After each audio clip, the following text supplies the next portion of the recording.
Hi, everybody, and welcome to the Outdoor Adventure Hour. I'm here with my dear friend Jason from the Rogue Banshee, and I am, of course, your host this week, Robert Lupo with Lupo Outdoors. And my goodness, it's this is going to be a really interesting podcast here. We're talking about our favorite accessories for firearms. So once you buy your gun, uh, you're going to accessorize it, and what we like and what we don't like that we're going to use to. Some people say help you shoot better, but I say make it look cooler. And let me introduce, push it over here to the Rogue Banshee, Jason himself. Well, has it been really confirmed that the two of us are friends? I mean, you keep saying it, but I'm Look, I'm not sure we you actually keep confirmed that. as long as you keep cashing the checks. Oh, I'm okay. just Well, okay. Well, we're going to need to start talking about upping the amount of those checks. We have a 1 year contract. You'll deal. So, anyways, yes, I am the Rogue Banshee, and yeah, we came up with this last week. This idea, Lupo found out about it like 2 minutes left into the podcast that this was going to be the subject. And I was just sitting there thinking last week, going, let's talk about all the crap that we can put on guns and put guns in and all that stuff. And because there's so much stuff out there, and I just thought it'd be cool to kind of talk about it because I got boxes of crap laying around the studio here, and some of it I like and some of it I don't. I know Lupo's had his share of duds and also some real prize ones too. There's nothing worse than going, why the hell did I buy this? So, of course, the first time I've ever been experienced with this is my fishing experiences. Remember, lures catch more fishermen than they do fish. As long as you remember that, you'll be okay. Because I know fishermen who've had lures for years. I mean, years. They're still in their original wrapping, never been opened. It looked cool on the shelf, had to buy it. So with firearm accessories, there's a lot out there. I mean, it's like if you're doing long range precision shooting, and you want to put weights on, which weights do you buy? Almost most of them are M-lock. So it's just a lot of people will just break it down to like, well, I like that one. I need the quick release, for a strap, or like me, which is the cheapest, because you get two weights. Do I want to pay $45 or do I want to pay $80 for basically the Yeah, same exact thing? You know, so that I mean, yeah. it There breaks. are there are some out there. It's like you look at it, like this is the exact same thing. Why is one $20 and one's $40 and twice as much? And that's why when I've talked to companies about stuff, I found out that there's this thing called fourth shift. So for everybody that's used to shift work, there's three shifts: first, second, and third shift. And I'm like, well, what the hell's fourth shift? And fourth shift is the stuff that walks off on one, two, and three and ends up on somebody else's name. That it's the exact same product. It just basically got stolen from them in China or Japan or wherever the stuff's being built, and just gets Yeah, released as somebody else's. It's just different name. It's the exact same product. Sometimes it's authorized, and sometimes, well, most times it's not. exactly. You know, so let's kick this off. So people who don't know, I was a competition shotgun shooter for a very long time. So sporting clays and skeet and trap. Mostly into sporting clays, including five stand. Um, so the accessories for shotguns. So it's easy to sit there and talk. Oh well, I love accessories, but the accessories for shotguns, rifles, and pistols are different. You know, Right. and I Yeah. mean, sometimes they cross boundaries, like, a red dot sight for a pistol will go onto like a rifle as well. Um, But not but we necessarily a shotgun. not necessarily a Not shotgun. necessarily a shotgun. With shotguns, the big thing that we do that we want accessories are to protect the barrel and protect the end of the barrel. So lots of times you'll get these they're little leather pads with a little padding on top, and you put them on your shoes so you can rest the tip of the barrel on your foot and not the ground. And then I have one somewhere around here. It's a piece of foam that has a magnet on it. So I just put it on there and I can rest my shotgun on the ground and it's protected. But these are things you don't have for obviously pistols and rifles. So let's start. Well, also in pistol and rifles, we don't generally point the muzzle of our gun at our feet like you guys in shotgun. Yeah. Well, I mean, shotgun, you break it open and you just. I know. I'm just teasing you about No, that. you're right though. It's very different.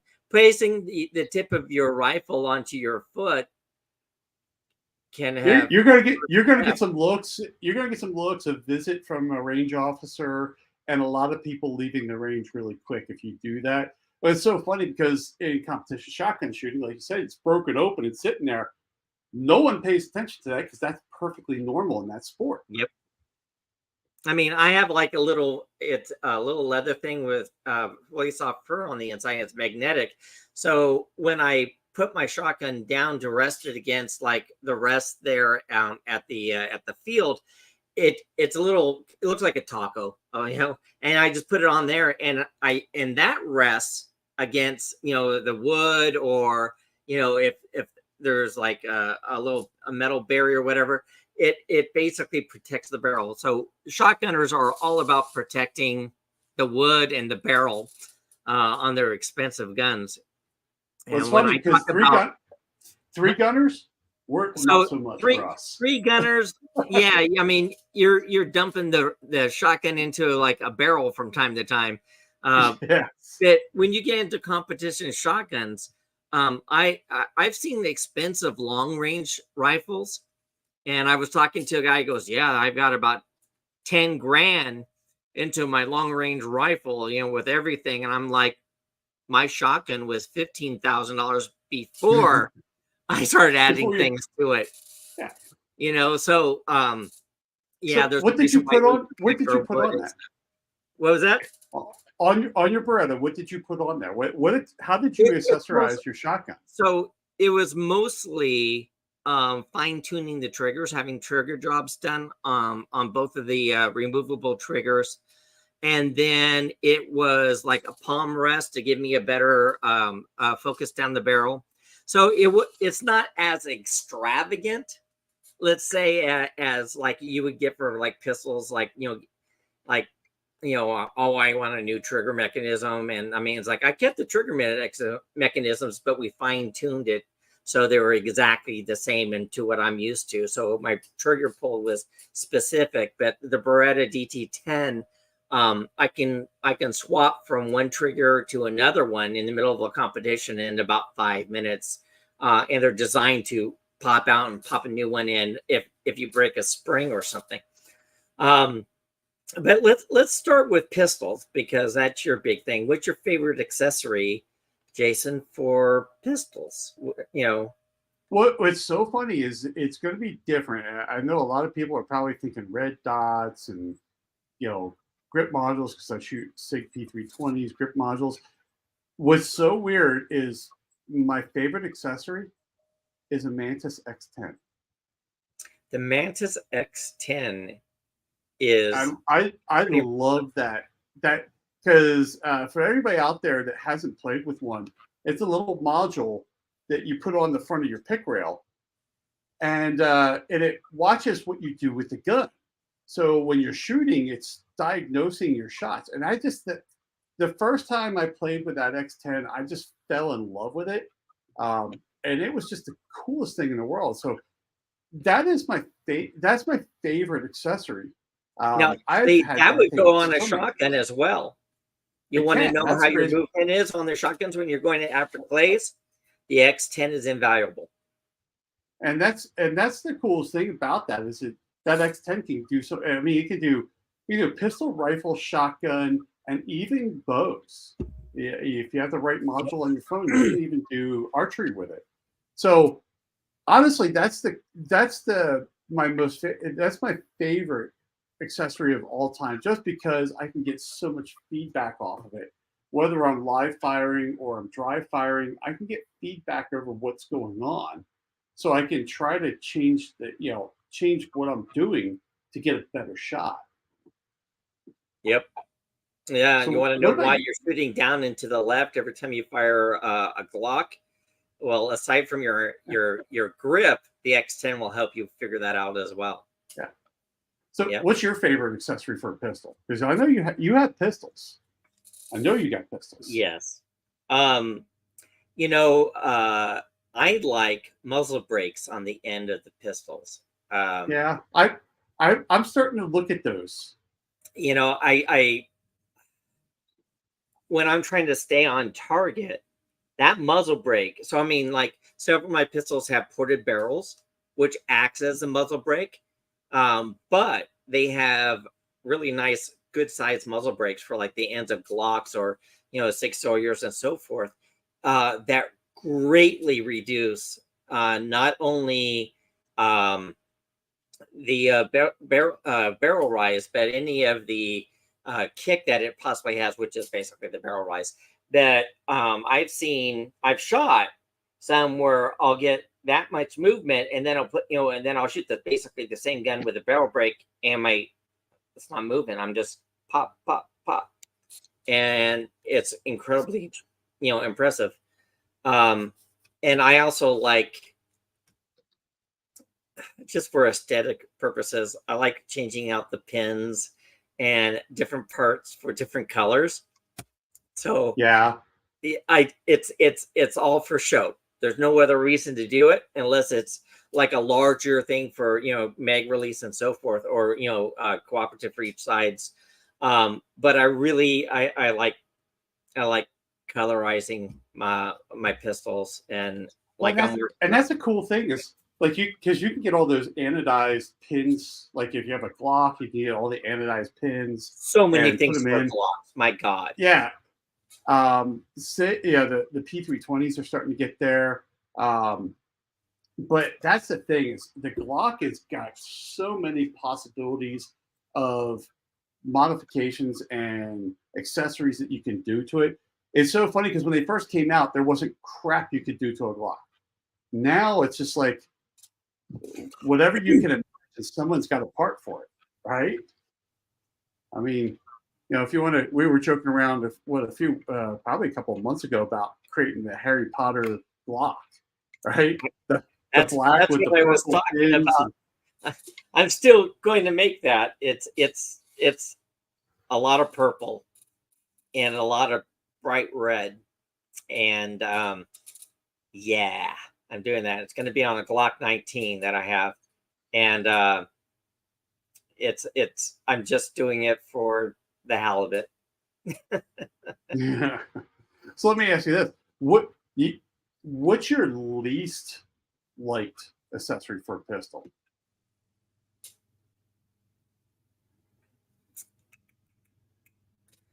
Probably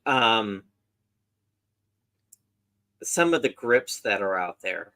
I got, these are upgraded grips and blah, blah, blah, blah. And then I look at it and I'm like, what a monumental waste of money. I was fine with the grips I had, but, I fell for the old fishing trick. This will catch more fish. And it caught me. And then how do you get rid of it? I mean, it's like short of throwing it away. And some of those bloody grips are really expensive. Yeah. The biggest problem I have with the industry dealing with firearms, and if you're part of the firearms industry, please take note, is we're supposed to be supporting and growing the sport, right? Yes. In many ways, the sport's a dying sport. because there's a lot of people against what we do. And I absolutely love shooting. But, you make it really, really hard to compete and do stuff when you're charging a freaking fortune for something that should cost, I don't know, $20, $30. Yeah. Magpul, their quick release clips for the Magpul rifle, they're like $20 each. And you need Yeah. 2 of them on each side for each side. And I was like, and then they're not even made very well. They stick and they're rough. And I'm like, how dare you charge $20? I love the stock, but It's like you might as well just 3D printed it, right? pretty much, and don't discount 3D printing for accessories, because No, it's Thingiverse has some great, great printable accessories for firearms. I do. I know. I have, I do. I have So, spent many a spool on those. well, it's What funny about because we you? were talking about the Mantis. One of my pistols is the P320 or the P365, and SIG has a proprietary rail to it, so I couldn't put the Mantis onto it. So out on Thingiverse, someone had a P365 to pick rail. I'm like, oh, I've totally got to print that out. And I printed it out so that way I could, mount my P365. The X10 on my P365. But yeah, I think I agree with you on the grips. There are some grips I've been that were out there that I just was like, I don't get it. I've had them. I think I got a box full of grips that I just don't like. But no, I get that. It's kind of useless. I think I used to love blacked out sights on my pistols for shooting. For some reason, I hate blacked out sights now. I've got to have dots and stuff like that on my sights. I don't know if it's just that I'm getting older, my eyes are just getting weaker, or my taste changed. But for me, it's you got to have something. I would prefer to have something fiber optic on the front to draw my eyes in. But yeah, blacked out sights has become like the thing. It just drives me nuts. So, one of the other things I really like that actually are useful for shotguns, rifles, and pistols is laser bore sights. Oh yeah, So yeah. these are so freaking useful. I was astounded because if I want to do an easy bore sight for a new scope, I can put it on there, shoot the laser out, the center of the bore, and then just kind of tune it in. And I have my scope basically bore sighted. And then I go to the range and I fine tune it. At least I'll be on paper. For pistols, if I have a red dot, I can absolutely tune my red dot to the laser, at like, See, you 15. stole that idea. The only reason why you brought that up was because literally 2 minutes before we went live, I finished mounting a red dot on a pistol. It's the only reason why you brought that up. I know you. If you want to think so, okay. And then for shotguns, one of the best training things for shotguns is they used to tell you to take like a little mag light, and you put the mag light on the thing, and then what you would do is you would follow the contours of your roof and your walls to get used to smooth actions. And then I got a laser bore sight for my shotgun, so much easier, and I didn't have to worry about putting a metal flashlight into the bore of my shotgun. And so I just put the cartridges in, and then I can practice as much as I want to. And that was a game changer for me. That increased my accuracy tremendously. Well, what about rifles? What's your favorite? I mean, because you've been getting into rifles a lot lately. So let's switch over to rifles, because I know your mind must be going about a mile in a minute trying to figure out what your favorite accessory is, because your Visa and MasterCard have called and said that you're cut off. Yeah, we've had this conversation, me and Jason, where I'm like, hey, guess what? And he goes, oh my God, what did you buy now? And That's not an exaggeration. I'm like, hey, guess what? Would you buy? Yeah. So, so what's your favorite rifle accessory? It's this, and it's called Send It. And this one has a bubble level. The new ones are modular, so they don't have bubble levels, but you can actually set them like this or like this. And what it does is it mounts on the Picatinny rail, and then you turn it on, and it flashes. So what you do is you put this, when you're looking through the scope, you have this here, and it helps you level it. Oh, So it's a level. That's yeah. So you know if your rifle is level or not. Exactly, which means a lot when you're doing long range. So what you want to do is you want that to hit the green light. When it hits green and it's a solid green, then I know I can take my shot. So when this is facing me right here and I'm down the scope, my left eye can see the lights, and I can adjust the brightness on the left here, and then turns off. The scope or the bubble level itself is useful if I'm working on my gun and I want the gun level to like mount an accessory or something else.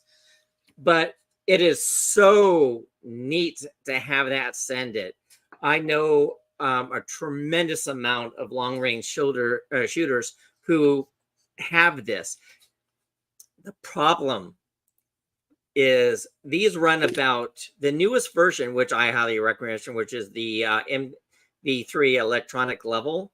MDT has it, and it's the LRA Send It, with doesn't have the bubble, but it's modular, and so you can have it at different angles. They're about $230, but it's so much better than having a little bubble level that you have to take your eyes off to try to see it. And if the light's not great, you're not going to see it. This makes all the difference if you need to have that level shot. I mean, if you're trying to hit 1,000 yards and you're canted a little bit, ain't going to happen.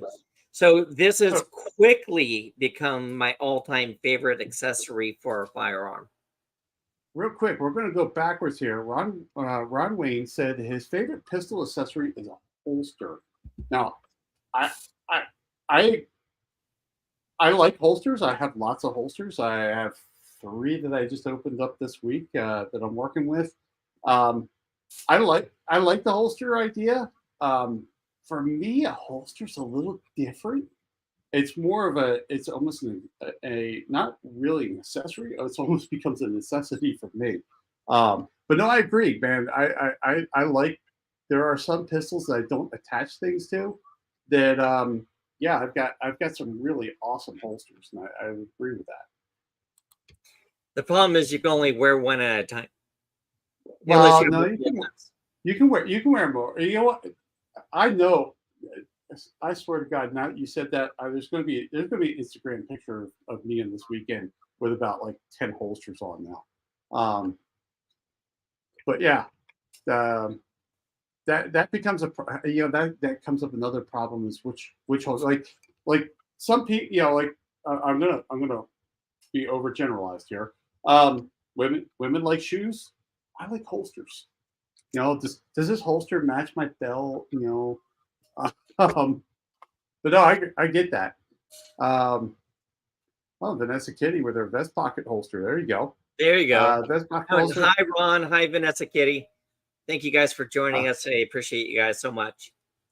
So her with her vest pocket holster is full size and auto pistols. Yep. So we've expressed my problem with like, oh my God, would you buy?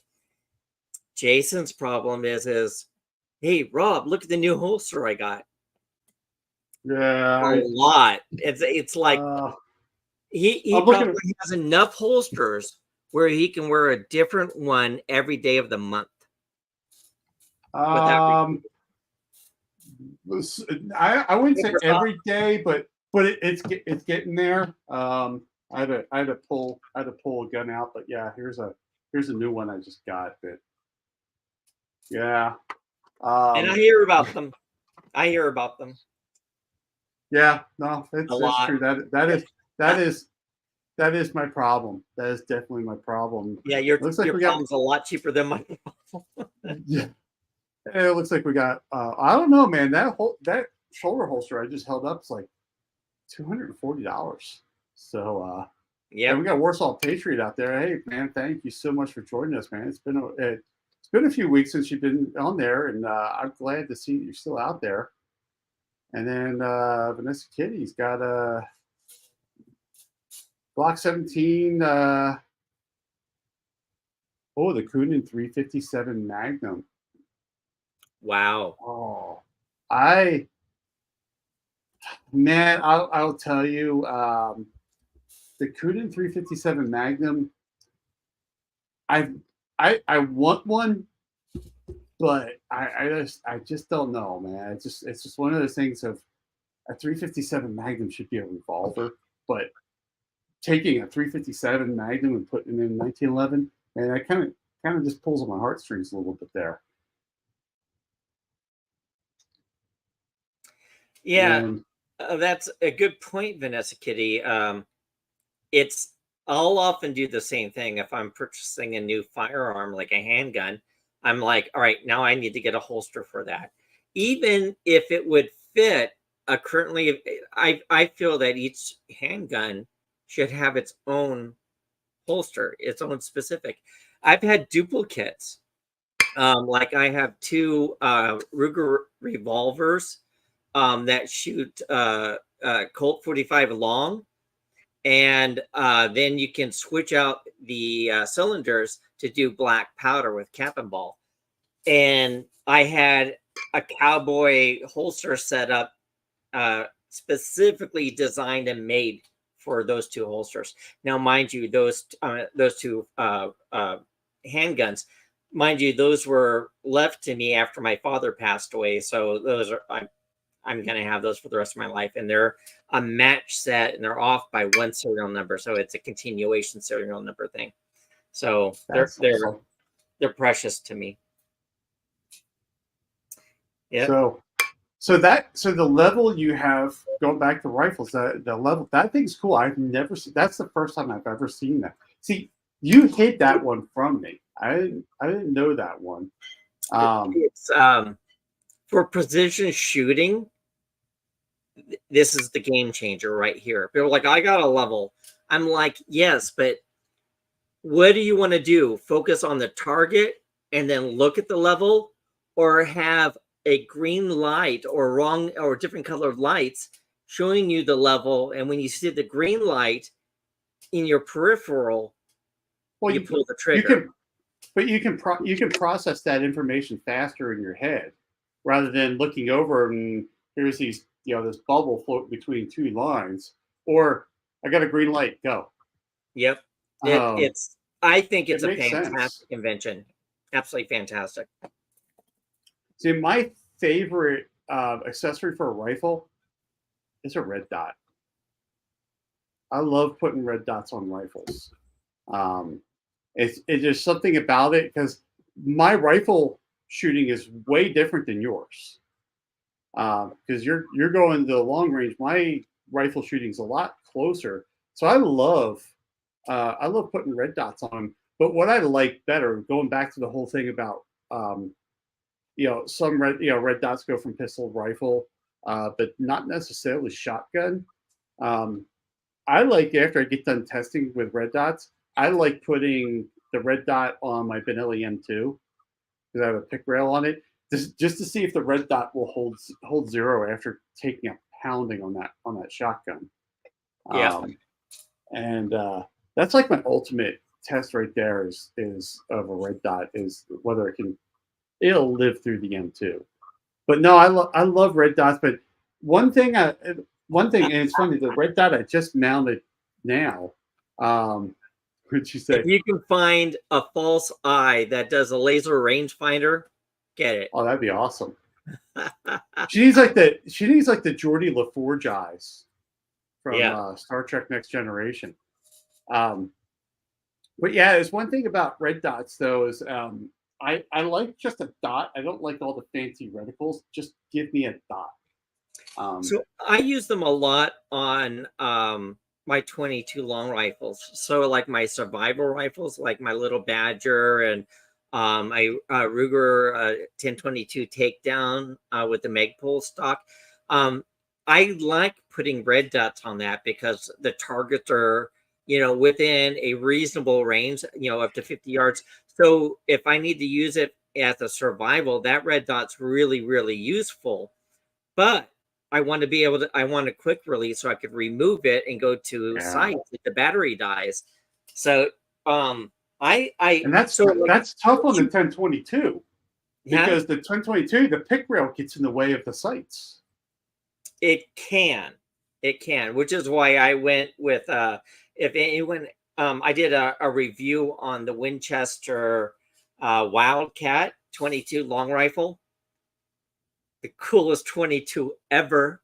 I'm just saying, it's everything the 1022 should have been when it first came out. Winchester really, really did great on that. So I would recommend that you check out my review on it. It's so putting a red dot on that. So they've made it so you can use the sights, and the Picatinny rail doesn't get in the way, and it's just freaking awesome. That's one of the coolest 22 rifles I've ever laid my hands on, and they're cheap. I was able to get a Wildcat from Bass Pro Shops, which usually marks things up. I got it with my background check and taxes. It was $305 out the door, and now they're on sale. Yep. That's because you did a review. Everybody went out and bought them, so they went on sale. Yep. Yeah, now they're even cheaper. But fantastic little thing. But for with the red dot on that, you're gonna hit everything. So if I'm out there shooting steel targets, like in a competition where I'm like, like having that red dot right there on that rifle, and it's so freaking light. It's spectacular. And then you look at these people who have, their competition, 22 rifles or higher like carbines, where they've spent anywhere from like, $700 up to like $2,000. And I'm zipping all over the place with this. They're like, that's not fair. And I'm like, I'm faster than you because I have a lighter, weapon, and I'm shooting cheaper ammo too, I don't need the range on a 22 when all the targets are like, 35 yards away. So Vanessa Kitty has got my attention. She hit the inner geek in me here. She's talking about college, totally not gun related, but in college, she programmed her HP 41C calculator to be programmed for various TV remotes. And then she went to the campus center and started switching channels, and the staff had no idea what was going on. Vanessa Kitty, you're so awesome. I hope I get to meet you someday because you're just like a very, very cool person, and you're very consistent in our podcast, and I really appreciate that. Thank you. But yeah, and trust me, Vanessa, you hit the inner geek in both me and Lupo over there, because both of us work in the tech industry. Yep. And both of us are working in the tech industry for a long time. So you definitely get some props for that, because that is an awesome thing. But yeah, so it's funny how you kind of look at those smaller 22s. Like I've had people just kind of crap on like the cheaper 22s. They're like, it's not going to be a great, like 22 long distance is now a thing. Oh, right? I mean, big thing. You get the Bigueras out there that are starting to come out with 22, long distance 22s. You got the ammo that's coming out for it now, specifically for that. Laputa has extreme long range 22 long rifle ammo for people hitting really long range. And I mean, like look at the Ruger Precision rimfire designed for long range. It's now become a competition thing, and it's cool. Like the 1022 competition for long range, you're not allowed to spend, I think, more than $1,000 on your whole rig. and it's the retail price on how much you got it for the rifle and your scope. So the rifle and scope have to be under $1,000 or $1,200, something like that. And I think that's cool. Levels the playing field. All right, so let's take that on an accessory level. You bought it. You take a 1022. You're going to do a competition. What's the first thing you're going to do to it? What's the first accessory you're going to put on it to start shooting long range? I would imagine a scope. Yep. Right. So, but what scope? Unless you're Davy Crockett, then it doesn't matter. Yeah. But what scope would you put on it? So that's a great question, because a lot of people say that you're supposed to spend 3 times the amount on the glass over what you spent on the rifle. So if you bought a Ruger Precision rimfire, those are about $500 approximately. And so you don't have, or $600, I think it's a suggested manufacturer's retail on that. So that gives you $400 to spend on the glass. Now, I've seen some of the glass. You know, you can get a Vortex, you can get all these other different things, and they're like mondo expensive. But you can get glass significantly cheaper. And the question is it good enough to do long range rimfire? You know, a lot of people are like, I wouldn't use it if I'm trying to shoot a mile. Well, yeah, that's probably right. But then again, if you have a rifle that shoots a mile, you spend a lot of money on that rifle as it is. You know, but when you're talking about 22 long rifle, the ammo makes a difference. The glass makes a difference. But like Kabbalah sells their version of scopes, and they're actually very reasonable. And I was at Bass Pro Shops, and I said, well, let me take a look at that one. And you know, it was like $250, right? And it was clear as day. It was very impressive. It was very impressive. And like for $250, I'm like, this is really all you need for a 22. And I said, you could shoot an easy 200 to 300 yards with this scope. I don't know if I would trust it beyond that, but what do you need for a 22 long rifle? Yeah, I mean, see, that's the thing, is if you could save some money in the glass, there's a question that would go on. Would you bother putting a tripod on it, or would you just shoot off a bag? Because you would have money left over before you reach the upper limit. Right. Well, and so like if you're shooting the Wildcat or like the Ruger Precision rimfire, they have a spot for a bipod. And you can get bipods really, really inexpensive that actually work pretty good, you know. And once again, if you're dealing with a light rifle like a 22 that you're not worried about recoil and muzzle rise, a cheap bipod, or even one that is just a drop down like this, it's not attached to a gun. So you could put one of these on, and there's your grip pod, right? Yeah, the grip pods. Yeah, and these are like $20-$30 if you know, when you find them. And you can easily mount it. Like the Wildcat has a little cover on the front, and you take it off, and it's got a little Picatinny rail to mount that right on there. So if I was going to use a bipod, I would probably grab one of these and put it on the 22. That's pretty cool. Yeah, it's one of those things of you know, when you have a limit, how much could you do, and how much do you do it, right? Yeah. You get down to that point of, just because you can, and just because you'll have some money left over, why, you know, do you actually do it? Or, you know, that's why I asked about shooting off a bag, because you're talking about a rifle that's so light to begin with. Do you start adding weight to it, or do you just start going, screw it, I'm just gonna pop a bag down there, I'm gonna lay down, and I'm just gonna go to town that way?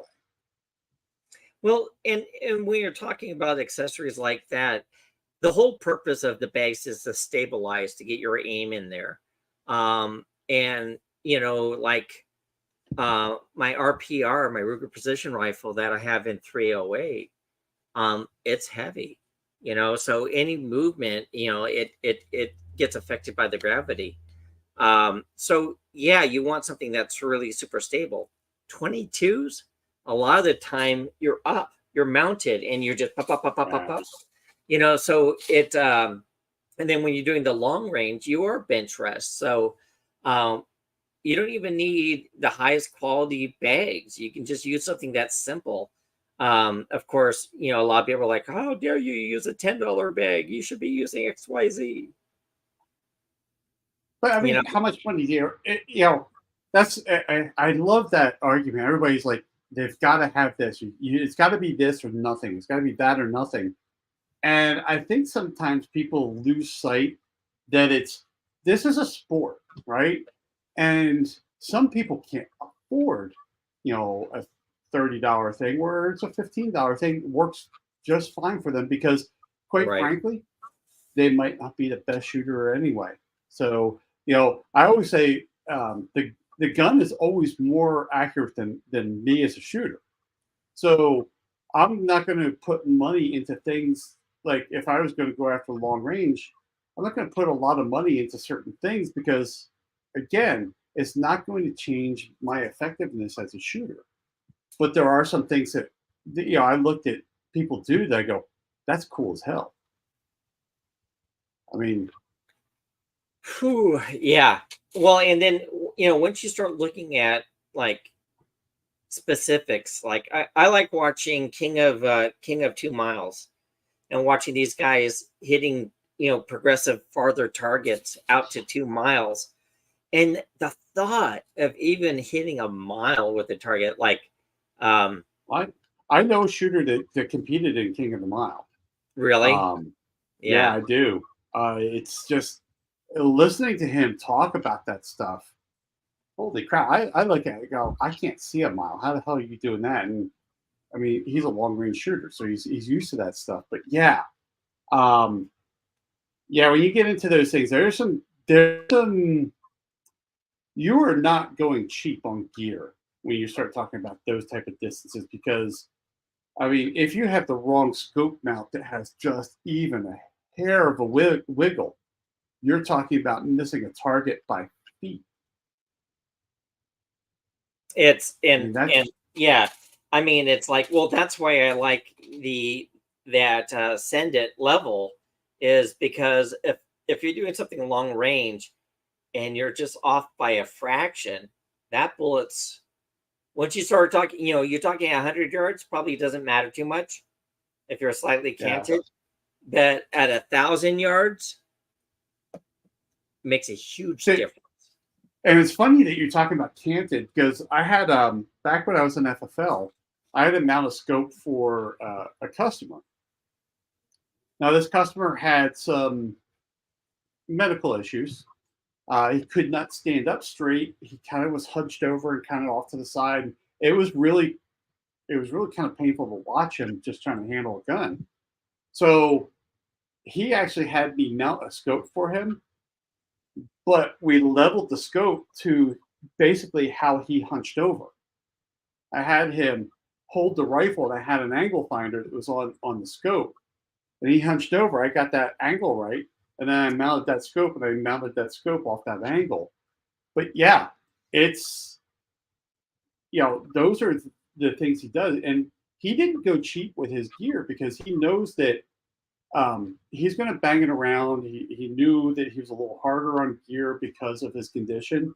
So it was amazing the amount of money that guy spent on rifles that, man, nobody else would probably spend that type of money, but to him, that's holy crap, man. We are getting the crap knocked out of us here by a storm.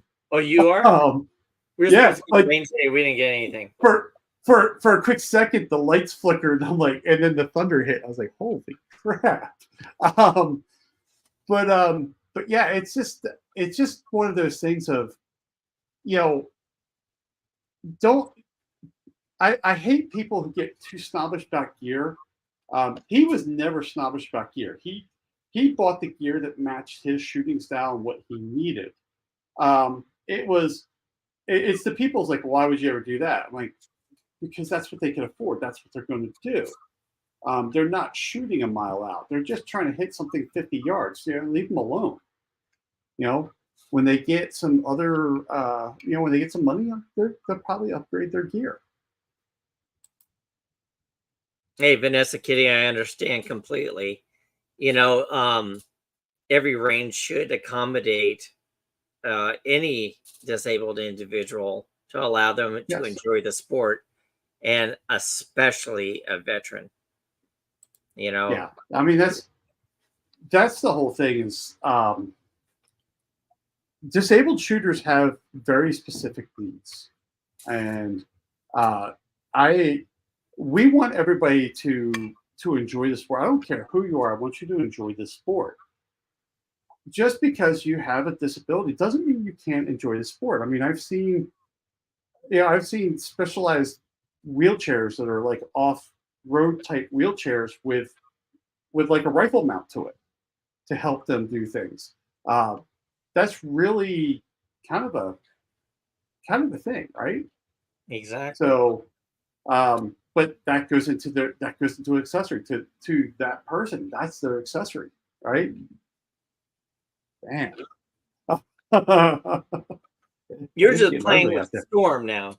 So I know. if you're watching this, put a comment down below and let us know what your favorite accessory is and why. We all have things that just absolutely work for us. And then there's things that some people absolutely love, and then they convince you to buy it, and you get it, and you're like, this is garbage. I have multiple, like shooting rests, and I use them for different things. Like I use one specifically for cleaning. I use one like when I'm going out and actually going to do long range shooting, which is like my lead sled with about 25, 30 pounds of steel shot in a bag. So tell us what you really enjoy, and then also tell us the accessory you hate and why. We really want to know, and we'll bring it up in a later show. Yeah, and then Vanessa Kitty, so track wheelchair. She informed the Dallas VAMC that that's what she wants when it's time. Yeah, definitely get that if you can. There's a content creator, Wheeled and Armed. Met him a while ago. He's in a wheelchair, and some of the stuff that he does to continue shooting is pretty amazing. That he does. He has holsters for his wheelchair, so that way he can carry. He has one of those tracked wheelchairs, and I just saw a video of that, and I'm like, that is one of the coolest things in the world. Yeah.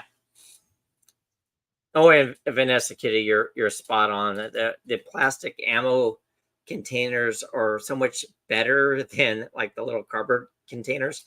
The problem, if she only knew the conversation we had earlier today, talking about, was it today or yesterday we were talking about that? Yesterday. Yeah. Was it yesterday? Yeah. So yeah, she'd only known about the whole talk that we had about that. Well, the problem with it is if you had the same ammo in one of the containers, that's awesome. If you break it up to different types of ammo, like, I'll often take it and I'll have different types for experimentation and trying to figure out which one's going to be best in my gun. If you drop the box or something happens and it bursts open and the ammo goes everywhere, you're like, well, crap. So they're not as secure as like a cardboard box that that folds in and all that stuff, but they're so useful. It's funny. With her talking about MTM, I'm looking about these for the shotgun rounds. This one is probably probably over 40 years old, because this would be one of the boxes that carried my ammo when I used to shoot trap when I was a kid. But yeah, these things are amazing. But yeah, they're I like MTM. This one's a case guard. MTM down there for rifle rounds. Actually, that's 30-6. I think it's in the MTMs. And then I also have some MTMs for 12 gauge. But yeah, I like MTM. Overall, I think they make great product. So here's an accessory that people don't think of as an accessory, but it is logically an accessory. I like aftermarket stocks and chassis. And I find that it's like I can take a Ruger 1022, rifle, takedown or standard, and completely make it a competition rifle, by putting on a bull barrel that's longer and putting a trigger thing in there. And then I realized I could put all this work into it, or I could build one from scratch. But using these aftermarket chassis and buttstocks, it changes the game. It gives you such a customizable situation where I know exactly where my cheek weld is, and if I have to modify my hold because it's just a solid stock, it's kind of a pain. I mean, there's things I can do to change it, but having something where I can fine tune it on the fly to specifically fit me, I love them. And I just got the MDT chassis for the long range rifle that I built in 6.5 Creedmoor. And I'm going to be doing an episode on that, on building. It's not from scratch. It's a construction from parts. So I got the chassis off of Gunbroker at a significant discount than it would have cost me at full price from MDT. And then I bought a Howa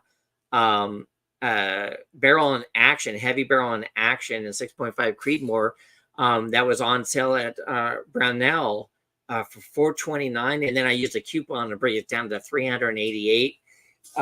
Coupons are your friends. If you don't try to use coupons, it's all on you. And then I had this great scope I got that was 55% off at Optics Planet, and I went out and shot it, and my God, it's a pleasure to shoot. It's amazing. And it changes everything, because if you have like a basic plastic stock or wood stock, you're kind of confined to how that works with the barrel and the action. But when you get these custom, made things, it's a game changer. It's absolutely a game changer, especially if you want to do competition. See, and that's the cool thing about that is I love, I love wood, right? I like the classic look of wood, but that's great for a field gun. It's not great for a really competition gun. When you start talking about, I mean, we were talking earlier that millimeters are inches, and inches are feet. You want to make sure everything's nice and solid. That when you get that cheek weld going, that your head is in the same spot every time. That's why you have the risers back there, and so hat trick, nice chat, Schleppy. That is a word that I have not heard for a long time. Hat trick and I actually went to high school together and played football together, and yeah, thanks for coming out, Slappy. But yeah, it's one of those things. Is those aftermarket stocks can do so much for you. Plus, you don't have that really heavy wood, because they can cut out a lot of the stuff, get the rigidity into that metal, or even composites and carbon fiber now, that it just makes that rifle just so much better and so much lighter, and also does the job better. So yeah, I'm kind of jealous about that MDT chassis that you got. That thing is pretty slick. So I got the chassis, and it's the short butt stock. And the chassis I got was one of the upgraded chassis. That was really, really nice. And then it also came with the bag rider all in there. And I got it for about $370 or $380 less than if I bought the pieces together. even with coupons. So it was really cool, and shipped it right to me. The problem with buying things like on like that, where you're not buying it from the manufacturer, is when I got it, it didn't have any action screws. So I spent time, my God, going back and forth.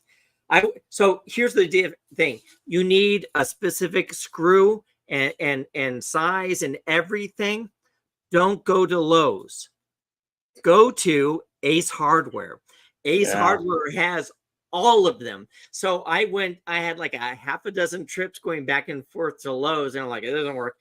And then Jason goes, why don't you just take the action with you and go to Ace? And I went over to Ace, and I found exactly what I was looking for. And I had the action, so I could like put it in there and see how it was going to fit and how much was left over. And one trip worked perfecly. Yeah, it's amazing when you get to the Ace Hardware. There's also the Do It. Some of the Do It's. They're not Ace. It's called Do It.